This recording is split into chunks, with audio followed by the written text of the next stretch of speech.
The concept of Soviet partisans participating in Russia's wars was nothing new in 1941. During Napoleon's invasion of the country in 1812, small bands of civilians harassed the French and their allies, both before and after the retreat from Moscow. When the Kaiser's army struck in World War I, the Germans were forced to pull units from the front line to deal with partisan activity in the occupied areas. You can read more in-depth stories from the Great War and the soldiers who shaped the 20th century inside Military Heritage magazine. Numerous bands of partisans were formed during the Russian Civil War. Red partisan detachments were particularly successful in Siberia, harassing the rear areas of the Whites and making a vital contribution to the communist fight in the Far East. The commander of the Urals partisan army, Vasily Blyucher, was awarded the Order of the Red Banner for his leadership against the Whites. He was later beaten to death during the purges brought on by Soviet Premier Joseph Stalin's paranoia. After the Civil War ended, Soviet leaders continued to publish works on the organization and effectiveness of partisans. Lenin addressed the subject in some of his works, and Marshal of the Soviet Union Mikhail Tukhachevsky published several documents dealing with partisan tactics. He also addressed the subject of anti-partisan operations, dealing with both how to conduct them and how to counter them. Tukhachevsky was murdered on Stalin's orders in June 1937. By the summer of 1941, a semi-doctrinal mindset concerning the spirit and usefulness of partisan warfare had become part of the psyche of many Soviet citizens. For party fanatics, there was no question about civilian resistance to any enemy threat. A sense of duty to the communist system made the choice to fight automatic. For many others, it would take time to make the decision to fight. Operation Barbarossa, the German invasion of the Soviet Union, began on June 22, 1941. Although a few Russian commanders had their men in forward-prepared position, at the risk of their own necks, the majority adhered to Stalin's orders to do nothing to provoke the Germans. Stalin had disregarded information from several sources that pointed to a surprise attack, willing instead to believe that the non-aggression pact signed with Hitler in August 1939 would be good for at least another year. The result of Stalin's stubbornness was a disaster for the Red Army. During the first 6 months of Barbarossa, more than 3 million Soviet soldiers were captured or killed. Around Kiev, the figure was more than 600,000, while the defense of Smolensk cost the Red Army about 486,000 men. Another 300,000 prisoners were taken at Uman. The staggering figure of killed and captured astounded the Germans, who were not equipped to deal with the massive influx of enemy soldiers. Successful as the German encirclements appeared to be, the lines around the trapped Soviet armies were often porous. Remnants of many divisions escaped eastward through gaps in the German positions. Other small groups and individuals disappeared into the marshes and forests that make up much of Western Russia. Even if they were trapped behind enemy lines, those men continued the fight, forming the nucleus of early partisan units.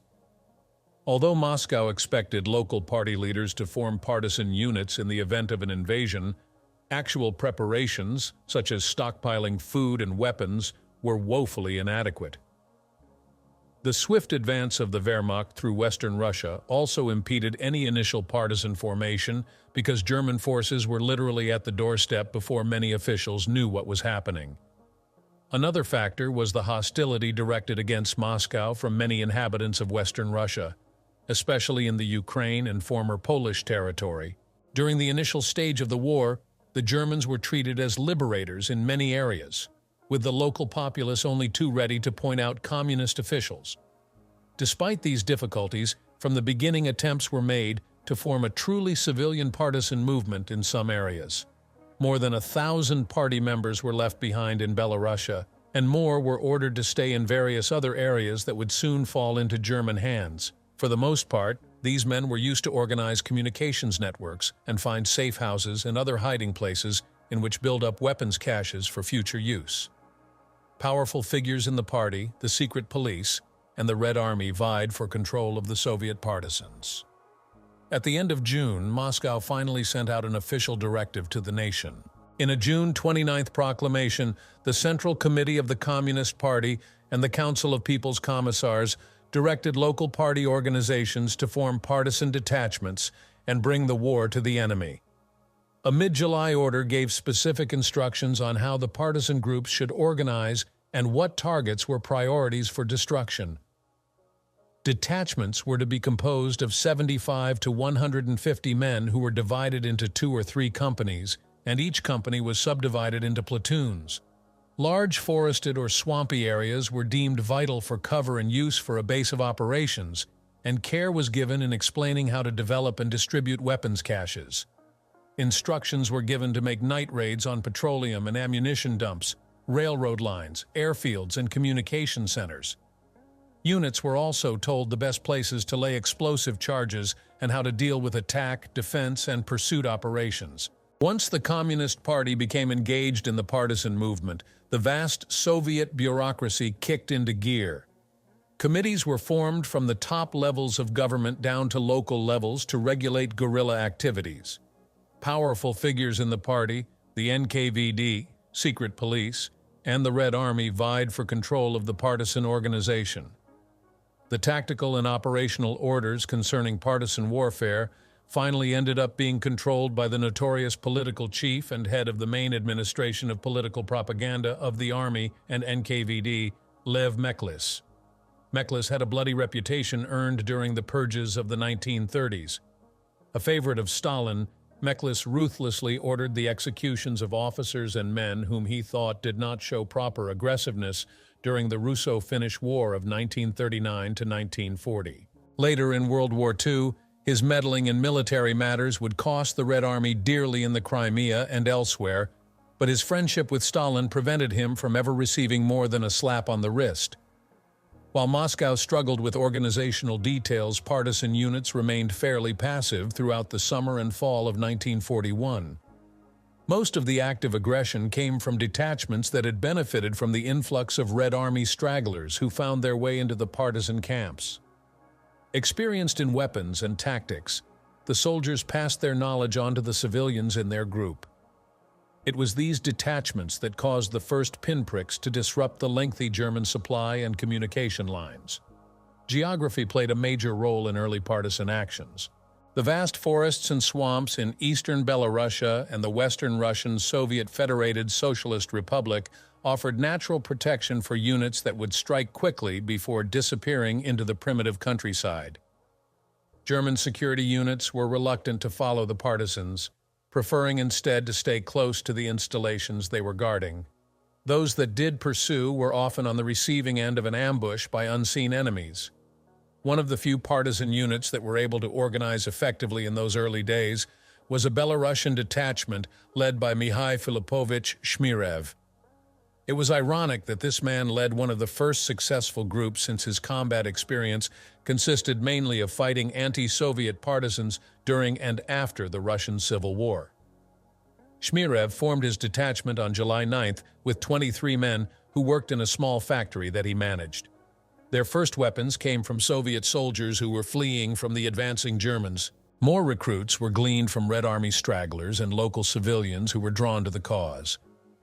Their first offensive action came on July 25th when Shmirev and a squad of his men ambushed some Germans who were bathing in a river, causing the enemy 25 to 35 casualties and suffering no losses to themselves.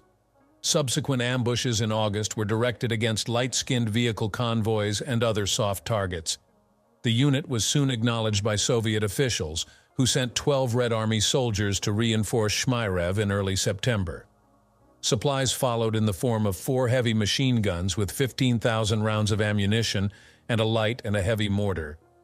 Although some of his men deserted in the waning months of 1941, new recruits sought out the elusive Shmirev, who now had the means to cause the Germans more than a little trouble throughout the rest of the year. As the Wehrmacht moved deeper into the Soviet Union, partisan units were ordered to step up attacks on rail lines in the occupied territories. The road system in western Russia was in pitiful shape before the war started. German tanks and armored vehicles made a bad situation worse as they moved farther east, churning up the few good roads and making the rest all but impassable for the supply trucks that came after them. The gauge for the Soviet rail system was different from that of Germany, and construction battalions followed the German advance, changing the rails so that Wehrmacht supplies could be moved quickly to the front on German gauge rolling stock. It was slow going, however, even with conscripted labor from the conquered areas. Early partisan attempts to disrupt rail supply lines were not very successful, and damage was usually repaired in a day or two.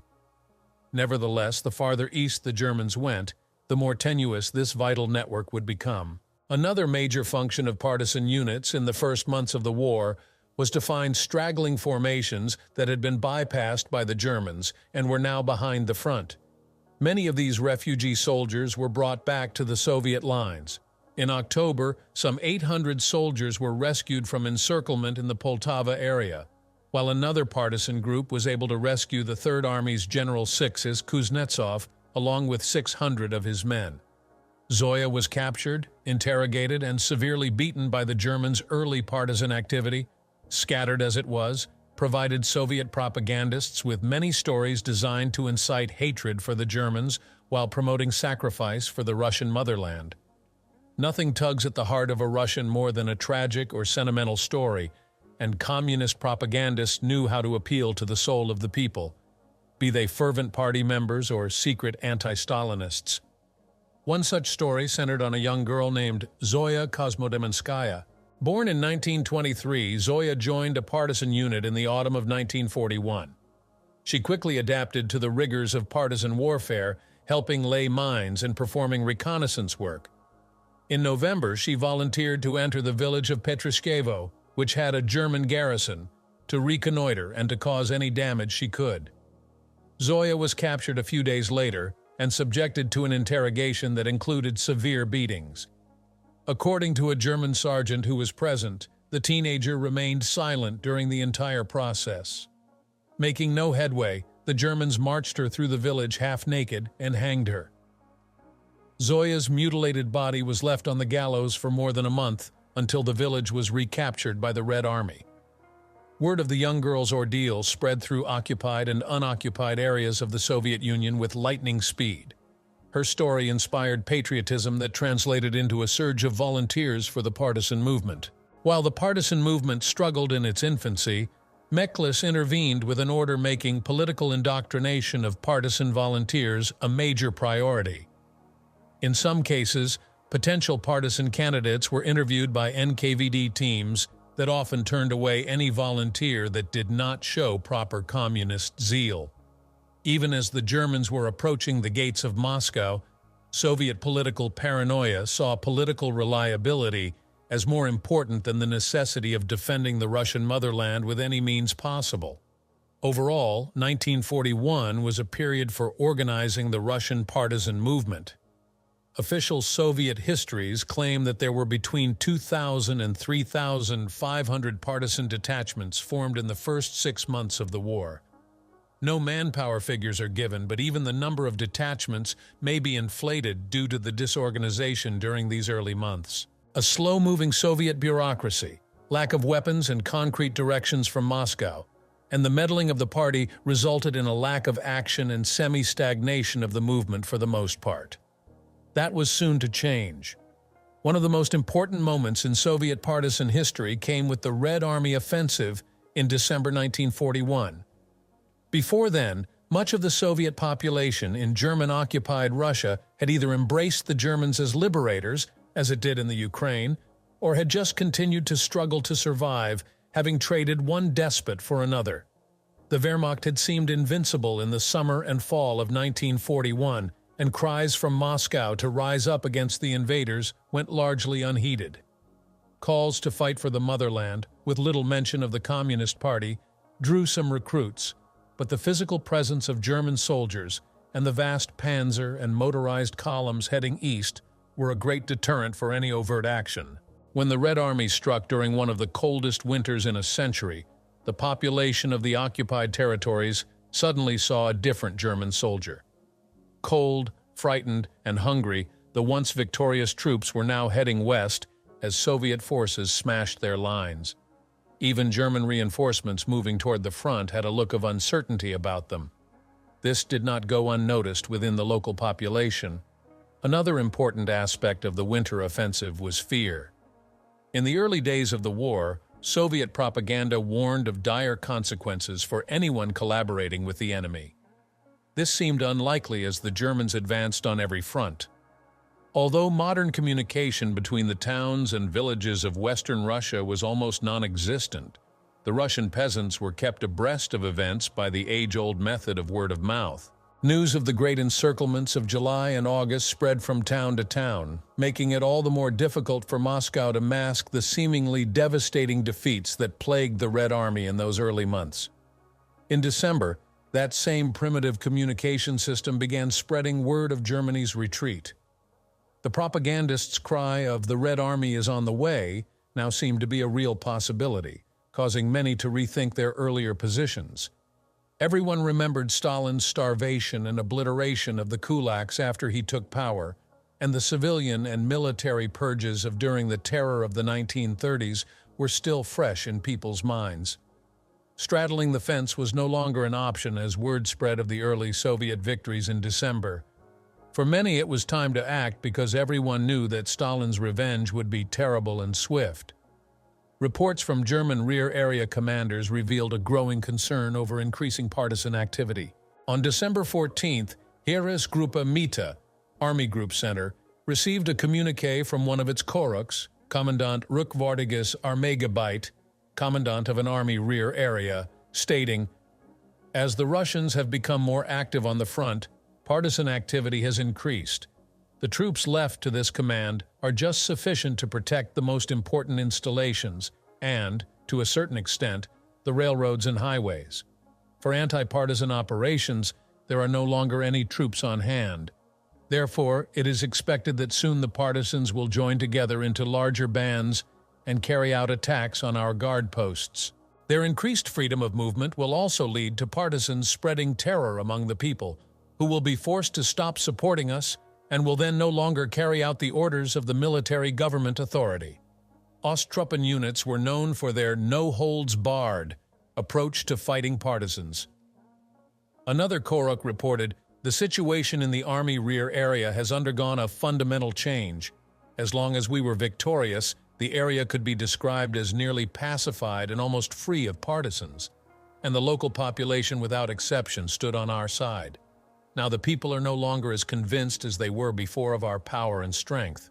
New partisan bands have made their way into our territory, and parachutists have been sent in to assume the leadership of bands, assemble the civilians suitable for service along with the partisans who up to now have not been active, the escaped prisoners of war, and the Soviet soldiers who have been released from military hospitals." It may be well to look at German rear area security measures as partisan activity increased. Each field army had at least one Koruk who was responsible for the security of a particular sector in the army's rear area. Sicherheitsdivisionen, security divisions, were allocated to help guard rear areas and to participate in anti-partisan operations. These divisions had an infantry alarm alert regiment composed of 3 battalions, a Landesschützen, regional defense regiment of 3 to 4 battalions, and a guard battalion. The Koruk could also call on police units and independent SS battalions. Local volunteers, Osttruppen, especially in the Ukraine and Baltic states, were formed into battalion-size units to augment the German forces. These units were noted for their no-holds-barred approach to fighting the partisans, and the war behind the lines soon took on a particular savagery of its own, in which prisoners were rarely taken by either side.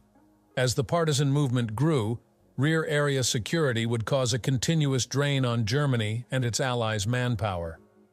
Small partisan actions during the offensive sometimes led to huge results. As the Germans retreated in the face of the Soviet onslaught, a partisan demolition group led by A. Andrianov destroyed one of the few remaining bridges across the Sestra River, creating a massive bottleneck on the east side of the river. The Red Air Force was notified, and in a large-scale attack, Soviet aircraft destroyed approximately 100 vehicles before the Germans could find alternate routes to the west.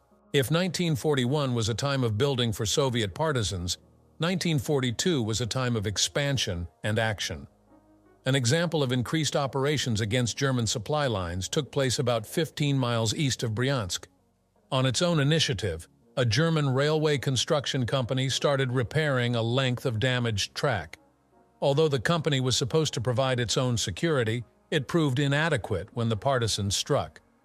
Communications between the company and its local headquarters suddenly ceased, and patrols were sent out to investigate. When a patrol finally stumbled upon the construction site, all it found were dead Germans. The entire company had been wiped out, and the partisans were long gone. No additional forces were available for security, so repair of the tracks was halted, depriving the Germans of an important supply line to the front dot. In 1942, Moscow stepped up its control of partisan organizations, placing local units under regional commanders. 10 detachments in the Smolensk sector, for example, were centralized into a larger unit codenamed Batia. Overall, Batia had more than 5,000 members, which made it able to fight regular battles with German security forces. As the partisan movement gained impetus, more resources were relegated to the organization. Units were supplied with military communications equipment, and special radio channels were set aside specifically for partisan radio traffic. The Red Air Force at first dropped weapons and supplies by parachute, but by 1942 the larger partisan detachments had built airstrips in the forbidding forests and marshes that they called home. Perfectly camouflaged, the airstrips were nearly invisible from the air, and the Red Air Force performed most of its supply operations at night, with the partisans clearing away camouflage and lighting the airstrips with small fires set along the runway.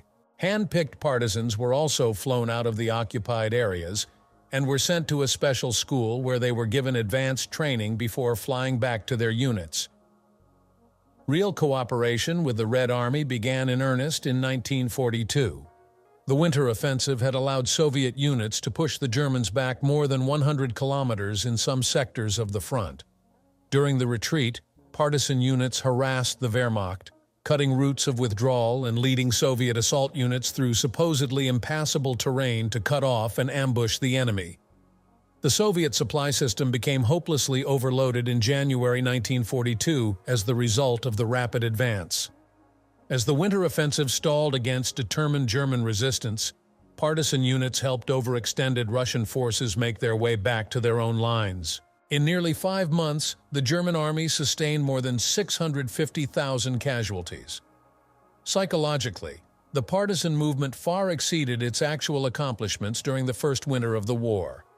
Field Marshal Günther von Kluge, the commander of Heeresgruppe Mitte, reported, "The steady increase in numbers of enemy troops behind our front and the concomitant growth of the partisan movement in the entire rear area are taking such a threatening turn that I am compelled to point out this danger in all seriousness." He went on to mention the cooperation with the Red Army and pointed out that the partisans were becoming bolder, causing disruption of communications and diverting troops needed at the front. The real problem, however, was the uneasiness among the troops, not knowing where or how the partisans would hit next. Anxiety among German forces moving at night along the few passable roads caused depression and insomnia that sharply decreased their effectiveness when they got to the front lines. Von Kluge was correct in one important area. From June 22, 1941 to November 6, the German army had sustained more than 650,000 casualties. By the beginning of April 1942, another 900,000 casualties from all causes were incurred. Even with replacements and returning wounded, the army was about 600,000 men short. This led to a realignment of security forces that left many of the smaller bridges and crossings behind the front completely unguarded. The partisans were quick to react to the situation, demolishing numerous bridges and causing more supply headaches for the Germans. Frustrated, the German High Command called for security formations from its Axis partners to help with the problem.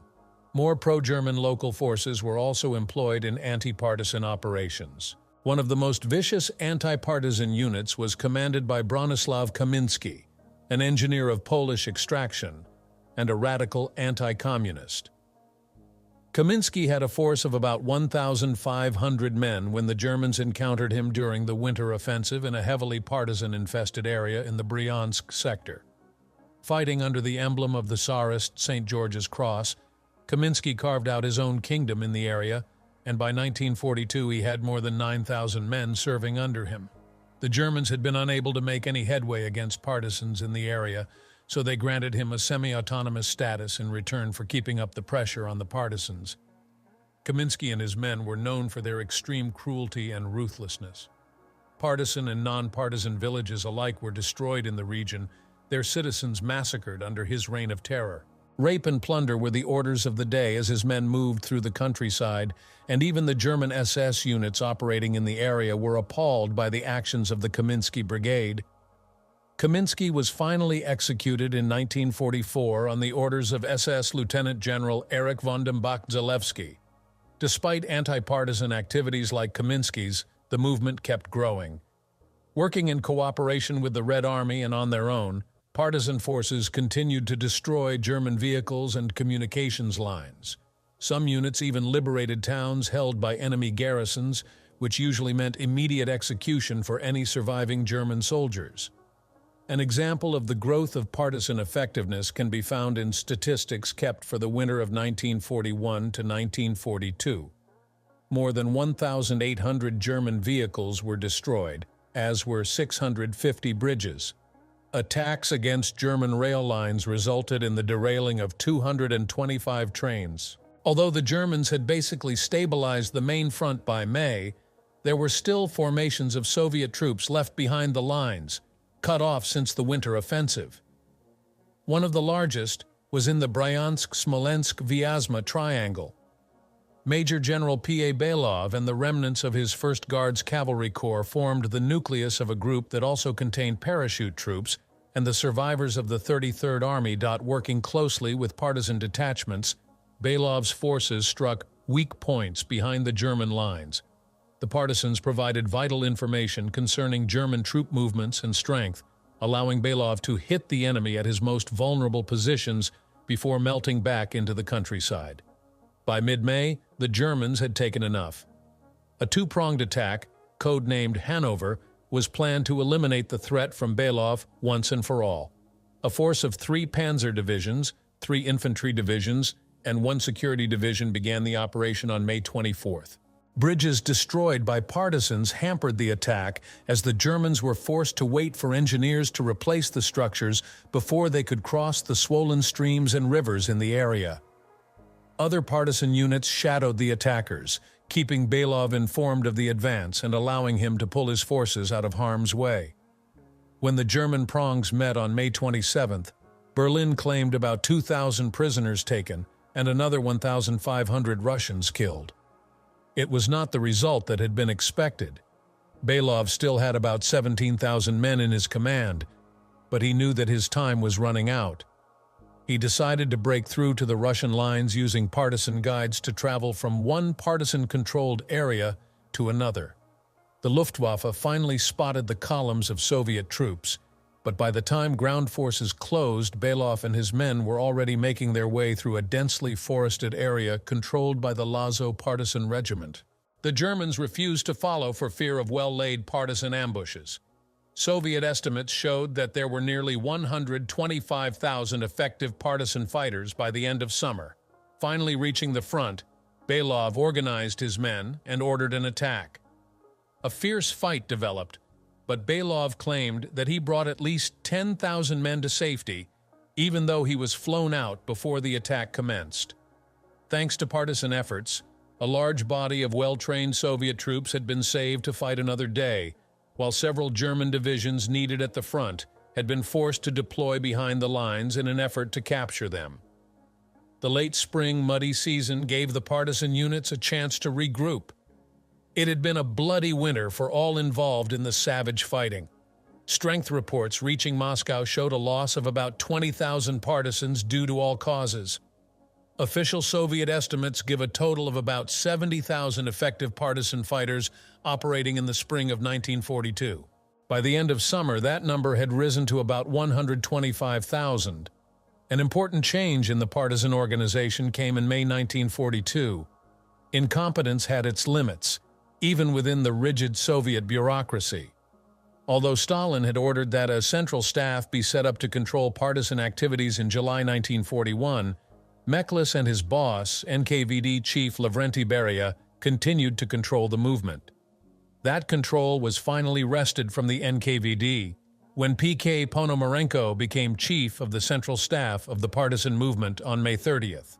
The change effectively removed control of the partisans from the party and moved it toward closer cooperation with the military. Attached to the headquarters of the Supreme Commander, Stalin, Ponomarenko soon had staff personnel at several front and theater headquarters, working closely with the army commanders to control partisan activities in their respective sectors. Hitler's thrust toward Stalingrad began about the same time that Ponomarenko assumed his new position. The German advance brought new areas under occupation and also provided the Wehrmacht with new anti-partisan forces. The German army showed remarkable tolerance toward most of the tribes they encountered while advancing across the steppes and into the Caucasus, and was rewarded with a flood of volunteers from various ethnic groups in the area. Don, Kuban, Terek, and Siberian Cossacks were formed into legions to fight the Soviets and to protect the precarious German supply routes.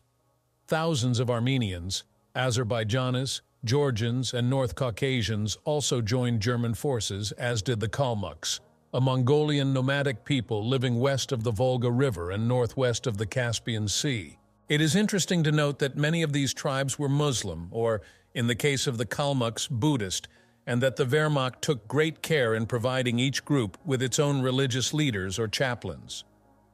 Most of these ethnic groups had been tyrannized by Stalin and the communist system, and they fought ruthlessly against Soviet partisan units being formed in the newly occupied areas. In the final years of World War II, they followed the retreating Germans westward. Most were handed over to the Soviets by American and British forces to be executed outright or to be sent to the gulags to die. The length of the German communications and supply lines all along the front made them prime targets, and partisan forces were once again ordered to concentrate on disrupting them. In the summer and fall of 1942, demolition squads carried out numerous attacks against fuel and supply depots and the German railway network far to the rear of the front.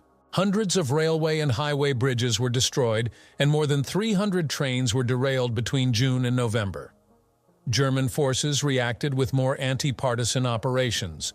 In actions such as Vogelsang, Birdsong, which took place north of Bryansk, German armored and infantry units scoured a 19,000 square kilometer area in an attempt to root out and destroy their elusive quarry. Between June and November, more than 800 trains were derailed in Belarusia. A maze of forest trails bounded by almost impenetrable brush and forests gave the partisans ample opportunity to ambush the Germans at almost every turn. Lasting about a month, Vogelsang netted about 500 presumed partisan prisoners with another 1,200 killed, a rather poor showing for such an operation. The strain of the fighting can clearly be seen in vintage photos of the German troops taking part in the action. German anti-partisan operations may have hurt the Russian guerrillas, but did not stop them from continuing their attacks. The German rail system was still one of the partisans' prime targets. From May to November, trains were derailed in the Leningrad sector. Between June and October, partisans in the Smolensk sector derailed more than 300 trains, and another 226 were lost in the Bryansk sector. In Belarusia, more than 800 trains were derailed between June and November. Hundreds of railway bridges were also destroyed during the last half of 1942. The Germans, already stretched to the limit at the main front, were forced to pull out more divisions to deal with the partisans. By the end of the year, 10% of the German field divisions on the Eastern Front had been switched from fighting the Red Army to performing anti-partisan duties. As 1942 waned, word of the impending disaster at Stalingrad spread across the occupied regions to Germans and Russians alike. German morale, especially in the supposedly secure areas, began to suffer. The news, coupled with the increased partisan activities along the supply routes, had a depressing psychological effect on troops in the town and village garrisons tasked with guarding bridges and railway lines.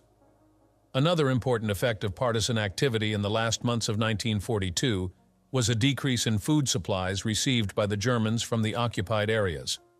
As partisan detachments became bolder, villages that had once furnished meat and grain for the Wehrmacht supply organization showed a dramatic drop in production, making it more difficult for the Germans to live off the land. Partisan units began entering the populated areas, taking what they needed and destroying the rest. Entire village populations were coerced into leaving their homes to seek sanctuary in the forests so that the fruits of their labor would not feed the hated Germans. Some left for patriotic reasons, while others left at the point of a gun. Assassins, targeting villagers who had become too friendly with the enemy, were also used by the partisans to increase tensions between occupation forces and the local population. Kursk, under increasing pressure to pacify their respective sectors, pleaded with Berlin for more troops, but there were none to be had. With the impending loss of the Sixth Army at Stalingrad, the pleas fell on deaf ears. In desperation, more Ostruppen battalions were raised, but the quality of the men reporting for duty made them a questionable deterrent. With the deteriorating military situation and the increase in partisan strength, the German High Command appointed SS Lieutenant General Erich von dem Bach-Selewski to the position of Chief of Anti-Partisan Forces in December. The 43-year-old von dem Bach had served in World War I, where he earned both classes of the Iron Cross. He had served as the senior SS and police leader in the rear area of Heeresgruppe Mitte since June 1941. An avid National Socialist, von dem Bach had been forced to resign from the Reichswehr, the post-World War I German army, for participating in National Socialist politics. He found a new home in Heinrich Himmler's SS, where he became an SS organizer on the Austrian frontier. Rising rapidly in the organization, he proved his ruthlessness during the June 30, 1934, blood purge of the SA, or stormtroopers, known as the Night of the Long Knives, when he ordered a rival SS officer, Anton Freiherr von Hoberg und Buchwald, assassinated. When the Germans entered the Soviet Union, von dem Bach oversaw the Einsatzgruppen murder squads that followed in the wake of Heeresgruppe Mitte. As a result of those activities, he suffered a nervous breakdown, liver congestion, nightmares, and hallucinations that had to be treated by specialists at an SS hospital in Germany. After being declared fit to return to service, he resumed his duties until assuming his new post. With von dem Bach's appointment, the partisan war entered a new era of savagery. Partisan leaders already knew of his reputation, and the various formations steeled themselves to face their new enemy. This was especially true of the Jewish partisan units that often had to fight a two-front war against both the Germans and the animosity of the Russian people. There was a marked difference between the Jewish and non-Jewish partisan units. The non-Jewish partisans fought because of patriotic or communistic motives, and could rely on the local population to give them supplies. Most fought knowing that their families, no matter what hardships they faced, would more than likely survive the war, and that they would be reunited with their loved ones once the occupied territories were liberated by the Red Army. Not so the Jews. Those lucky enough to escape into the forest knew that most would never see their families again. Many had witnessed firsthand the slaughter of Jews by the Einsatzgruppen, and those who hadn't soon learned the truth. The Jewish partisans were not only fighting for their country, they were fighting for revenge. Most Jewish partisan units received little help from the peasant population, which often hated Jews more than they hated the Germans. Nevertheless, they won grudging admiration from other partisan units for their daring raids against German targets. In Belarusia, a unit commanded by the Bielski brothers grew to include about 1,200 fighters, while another unit, led by Shalom Zernin, had about 800 Jews. Whether Jewish or non-Jewish, Russian partisan groups continued to grow in size during the first half of 1943. The spring muddy season brought a welcome respite from combat, and the lull was used to train new recruits and to accumulate supplies and ammunition. In an effort to counteract the increasing danger posed by the partisans, von dem Bach ordered the creation of the Jagdkommando, Hunter Commando, in early 1943. These were independent units, usually of company strength, designed to attack the partisans in their own element.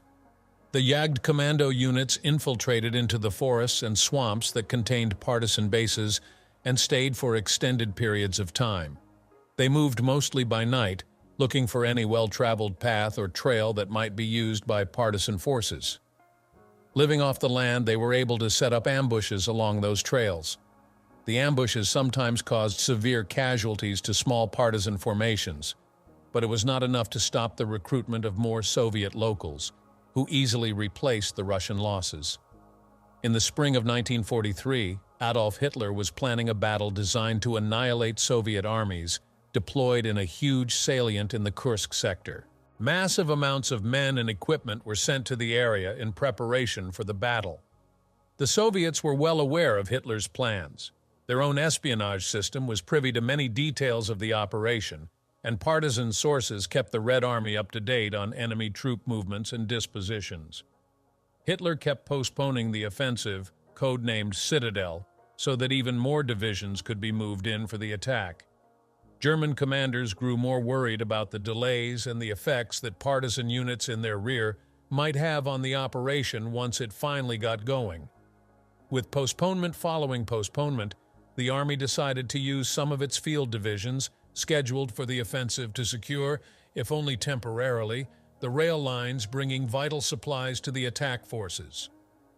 Their mission was to eliminate as many partisan groups as possible in the weeks before the offensive, which was finally rescheduled for July 5th.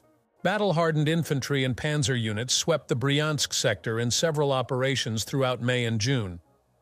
The partisans took some fairly heavy casualties in German operations such as Osterei, Freischütz, Tannhauser, and Zigeunerbaron, but the units still managed to keep their cohesion.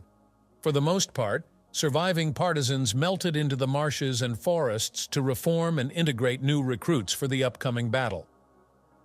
Codename Rail War.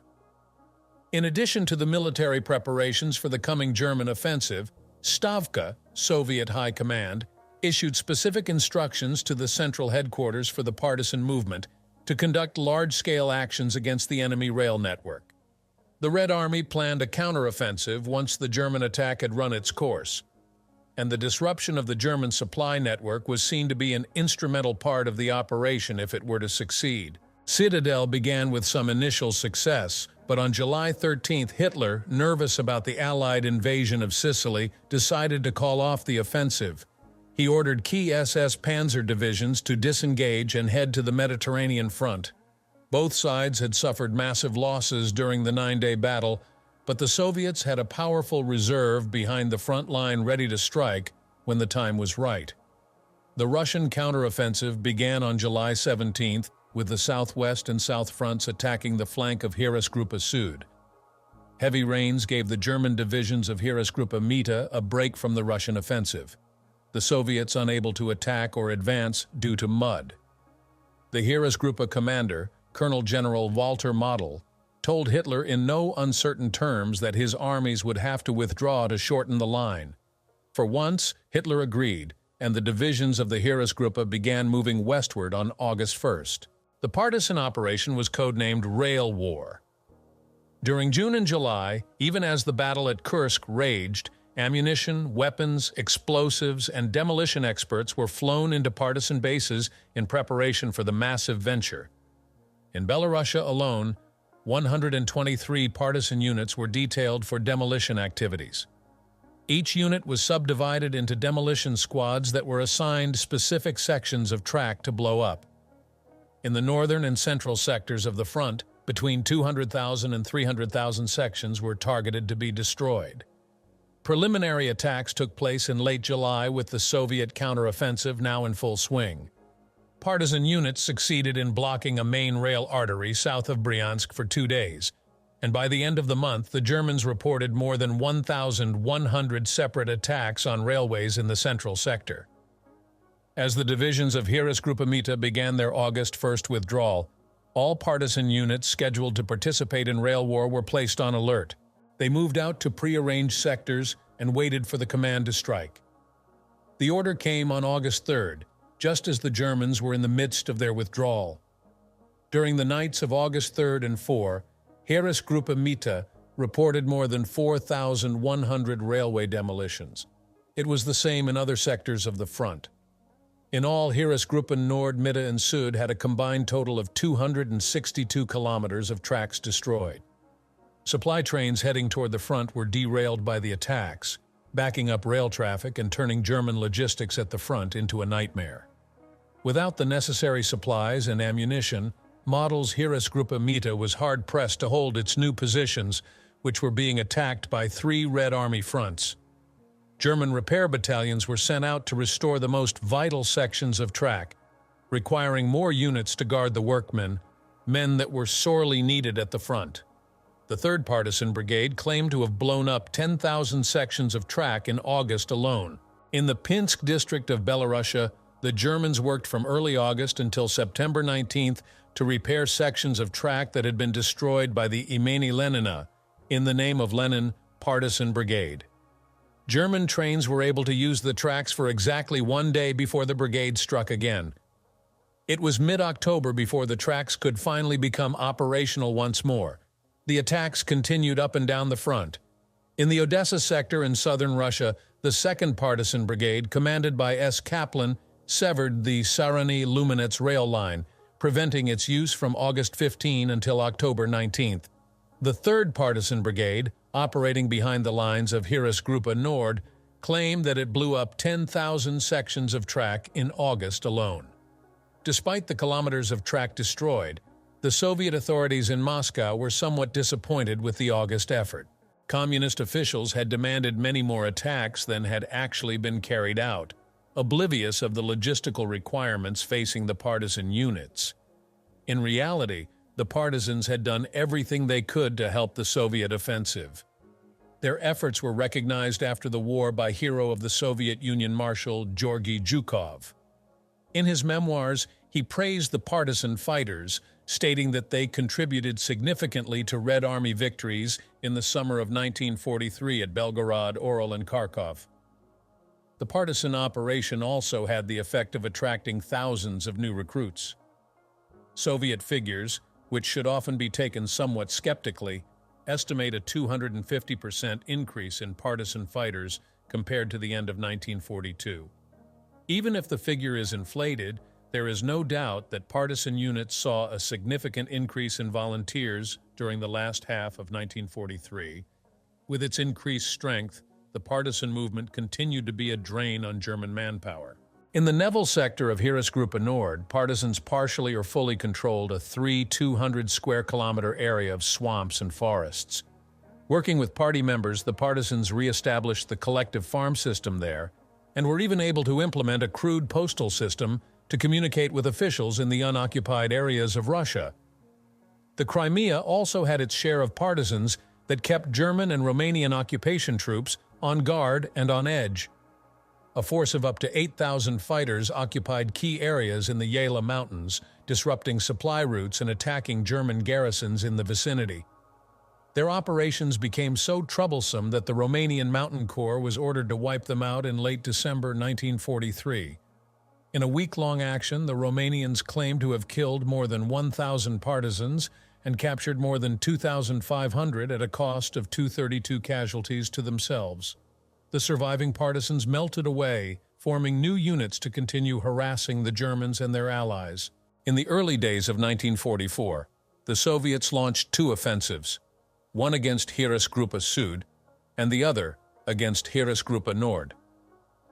The southern operation tore into the German line from Kirovograd to Korosten, forcing the Wehrmacht back more than 150 kilometers in some places. In the southern region of the Pripyat Marsh, partisan bands demolished the few rail lines in the area, totally disrupting the German supply network. As the Soviets advanced, the partisans moved farther westward to set up new camps from which they could strike the enemy rear. More volunteers flocked to the cause, and German reports estimated that 4 partisan units with a combined total of nearly 9,000 men were operating in the rear of the 4th Panzer Army, which was defending the sector directly south of the marsh. The Red Army advance in the south slowly pushed the Germans back. By mid-April, the Russians had driven into Romania and were fast approaching the borders of Poland and Hungary. Once again, Soviet troops were helped by partisan units that derailed supply trains and demolished vital bridges that created choke points for German supplies and reinforcements struggling to reach the front. In the north, the Russians launched an offensive aimed at breaking the siege of Leningrad and destroying the thinly stretched divisions of Heeresgruppe Nord. The offensive began on January 14th with thousands of shells slamming into the German positions. Tank and infantry units followed closely on the heels of the initial bombardment, breaking through the German front in several sectors. Partisan units in the north were ordered to wait until the assault was in full swing before making their own attacks. The hard-pressed Germans, seeing no partisan activity in the rear area, released some security divisions and sent them to the front to try and stem the Russian tide. As the offensive developed, the partisans were put into action, striking key communications and supply networks. The security units heading to the front were also attacked as their columns moved through the open countryside. By January 16th, the partisan attacks were in full swing in the north. Near Luga, a critical rail station and switching point was destroyed with heavy loss to the defenders. The main rail line supplying the 68th Army Corps, which was desperately defending the Lake Ilmen sector, was blown up in more than 300 places. As the Red Army advanced, partisan attacks further to the west delayed the arrival of reinforcements desperately trying to reach the front. Codename Bagration. The northern and southern offensives rolled forward until the spring rains turned the land into a vast quagmire. Both sides had suffered heavy casualties in the past few months, and the surviving troops were exhausted. As the war settled down to a semi-stagnant state, the partisan units continued to sting the Germans, albeit to a lesser degree than in the previous months. The Russian offensives had pushed Heeresgruppe Nord and Süd back hundreds of kilometers, leaving Heeresgruppe Mitte occupying a massive bulge in the center of the Eastern Front. In Moscow, staff officers worked night and day in planning a new offensive that was hoped to crack the Germans once and for all. The planned offensive was codenamed Bagration. Operation Bagration would strike Heeresgruppe Mitte with the 1st, 2nd, and 3rd Belarusian fronts. According to Soviet sources, there were about 150,000 partisans organized into 150 brigades and 49 detachments behind the German front in Belarusia. Bagration was due to begin on June 22nd, but by the time the offensive opened, the partisans were already in action. On the night of June 19th, partisan forces in Belarusia set off more than 9,500 demolitions on German rail lines, and the main lines from Mogilev to Vitebsk and from Minsk to Orsha were knocked out of action for several critical days. When the Soviet offensive began on the 22nd, the movement of desperately needed supplies and reinforcements was impossible, leaving units on the front line in a hopeless position. As the Red Army rolled forward, partisans prepared river and stream crossing points that helped Russian tank and infantry units continue to drive west. Partisan units also assisted the army by seizing and holding bridgeheads ahead of the advance and by cutting off German lines of retreat. When Bagration was finally over in late August, the Germans had been pushed back almost 600 kilometers in several areas. Most of the Soviet Union had been liberated, and Central Europe cowed at the approach of the Red Juggernaut. Many of the partisan groups in the Soviet Union were subsequently disbanded, ending the Soviet partisan phase of the war in Russia. Some disbanded units were incorporated into the army, but other units were sent into German-occupied Poland and Czechoslovakia to continue the struggle. The transplanted partisans had a twofold mission. They were to continue to disrupt German supplies and communications, but they were also ordered to contact communist partisans in the still occupied territories.